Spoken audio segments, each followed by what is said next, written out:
नवरात्रि के दूसरे दिन देवी दुर्गा के ब्रह्मचारिणी स्वरूप की पूजा अर्चना की जाती है। ब्रह्मा का अर्थ है तप, ज्ञान और साधना, और चारिणी का अर्थ है आचरण करने वाली। इस प्रकार ब्रह्मचारिणी का अर्थ हुआ तप और ब्रह्मचर्य का पालन करने वाली देवी। देवी पार्वती, जिन्हें सती के रूप में भी जाना जाता है, जब अपने पूर्व जन्म में अपने शरीर का त्याग कर देती हैं, तब वे हिमालय के घर पुत्री रूप में पुनर्जन्म लेती हैं। उनका जन्म भगवान शंकर को पति रूप में प्राप्त करने के लिए हुआ था। बाल्यकाल से ही पार्वती जी का मन भगवान शिव के ध्यान और स्मरण में तल्लीन रहता था। नारद मुनि ने उन्हें बताया कि यदि वे भगवान शंकर को पति रूप में पाना चाहती हैं, तो उन्हें कठोर तपस्या करनी होगी।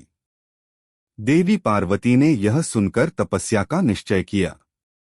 वे जंगल में चली गईं और अनेक वर्ष तक केवल फल, कंदमूल खाकर तपस्या करती रहीं। हजारों वर्षों तक उन्होंने सिर्फ जड़ी बूटियां खाईं। कई वर्षों तक उन्होंने केवल बेलपत्र खाकर जीवन यापन किया। अंततः एक समय ऐसा आया जब उन्होंने अन्न, फल, जल और यहाँ तक कि पत्तों का भी त्याग कर दिया। इस कठोर तपस्या के कारण उनका नाम पड़ा ब्रह्मचारिणी। उनकी तपस्या से तीनों लोक कांप उठे। सभी देवता, ऋषिमुनि और स्वयं ब्रह्मा विष्णु भी उनके इस कठिन संकल्प को देख चकित हो गए। देवताओं ने प्रसन्न होकर उन्हें आशीर्वाद दिया और कहा कि उनकी तपस्या सफल होगी।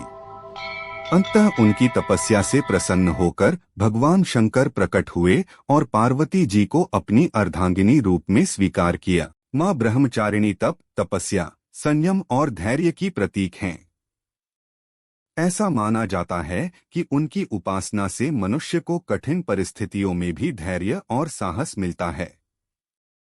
वे नवरात्रि के दूसरे दिन मां ब्रह्मचारिणी की पूजा में अक्षत, चावल, रोली, पुष्पमाला और शुद्ध घी का दीपक जलाना विशेष फलदायी माना जाता है।